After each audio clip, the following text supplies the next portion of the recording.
Hello guys, so this is the video for phase three's program. So here you can see that we have implemented it in C++.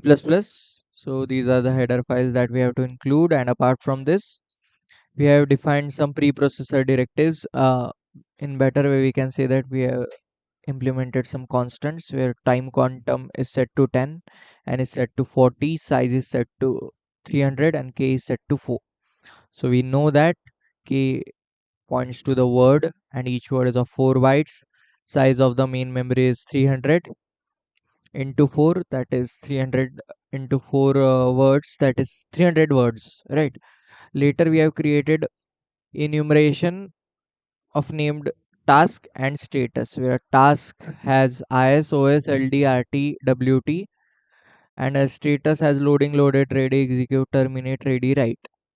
More importantly, we have a class known as PCB, that is process control block, where we have the data members of this PCB as ID, TTL, TLL, TTC, LLC, TSC, right? Later P count, D count. So you have seen all these members, but the additional entry in this program is of the starting address of the particular page table along with the particular job and the number of jobs that we have. Similar to that, the page table count with the starting address of a page. Later we are through the constructor, that is parameterized constructor, we are initializing the values for each and every data member that we have, right? If it is parameterized constructor, then the values are initialized as such. But if it is a default constructor where we are not able to pass the parameters, in that case we are setting all the values to 0. And here it is also considered as a copy constructor. Later this is the ch class, which initializes flag value, time, total time. This is the buffer class, which allows us to initialize our particular buffer. Later we are at multi-programming operating system class. In this MOS class we are going to have some data members such as main memory, drum memory, SSIRR. These are the registers that we have. So drum memory, these are variables that we are initializing to 0. Later we have toggle register too. All these data members are initialized, and these are the main functions that we are working upon. So rather than going deep into code, I'm just going to explain you about each and every function what it does, right? So read function is going to perform the read operation, that is the from card reader we are reading the value, right? That is the work of read function. Write function similarly does write operation. Terminate allows us to terminate the particular code on the basis of the two parameters that we are going to pass in the terminate function. We have card reader function, which is allowing us to read the data of a card. Start execution allows us to execute a particular functionality. Load register to store register, these are the functions. Branch toggle is the function that we are creating here. We have already discussed this in for the previous phases, IR1, IR2, IR3. So this is important part. Suppose channel 1 is getting activated, in that case IR1 is going to be executed. If channel 2 is getting if channel 2 is getting executed or getting activated, IR2 2 is going to be called. Similarly IR3, we have discussed it, what IR1 means, channel 1, channel 2, channel 3, each of them does what they do, right? Later master mode. So as I have discussed in phase 1 that there are two types of mode, user mode and kernel mode. So to shift into kernel mode, we are creating a function known as master mode, where we can access the resources of our computers. Later we are storing the values into buffer drum. These are the functions that we have created. Then check operand is the function which checks the operand that we have passed. Simulation is going to allow us to display the particular output of our code, so that it is easily visualizable for a particular user, right? Then these are the basic functions that we are creating. Later in main function, what we are going to do is we are going to call begin function, and by calling begin function, here is it where all starts.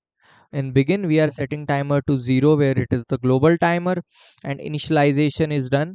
initialization function is called, which initializes all the values. IOI is set to 1, right, where channel 1 starts at IOI. Channel 1 starts at IOI, and we are going to run this loop while end of file is not equal to 1, or input file buffer q is empty, or output file buffer is not empty, load q is not empty, read q is not empty, input output queue is not empty, terminate queue is not empty. It means that this loop would run until and unless our file is not over and our queues and buffers are not empty. If they are empty and the file is over, then our execution would be stopped, right? So in this initialization, we are working with the memory. So that's just the initialization part where we are initializing all the values of our memory. And in allocate, what we are doing is we are performing the paging operation where we are taking one random number, we are performing mod operation upon it with 30. By that, what we get is a number between 0 to 29, and after getting that 0 to 29 number, what we can do is we can access that particular memory, right? It allocates page and mark that in mark boolean array, right?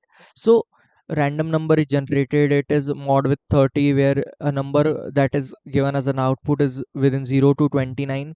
And if 0 to 29 number is empty, then it is okay, or else we are in trouble. We have to again perform this mod 30 operation, which allows us to get a space where we can do the operations, right? We can get an empty page later. These are the operations which allows us to check operands and all. Program error has been discussed already in phases. I'm taking this code part of this phase 3 very lightly because I've covered the theoretical part in depth. So once you refer that, it is very easy for you to understand the code. So that's it, card reader and all. We have, if you would see the theoretical part of the video that I have uploaded, then this practical stuff is way too easy for you to understand, right? No one is going to go deep dive into your code. All everyone wants to know about these phases is that how theoretically have you understood, how conceptually have you made yourself strong regarding this phases, right? This execute function, we are just checking the queue, and according to the queue we are performing the various operations, right? There is no big deal in it. According to the instruction that we encounter, we are performing the particular operation, and that's it, right? Thank you.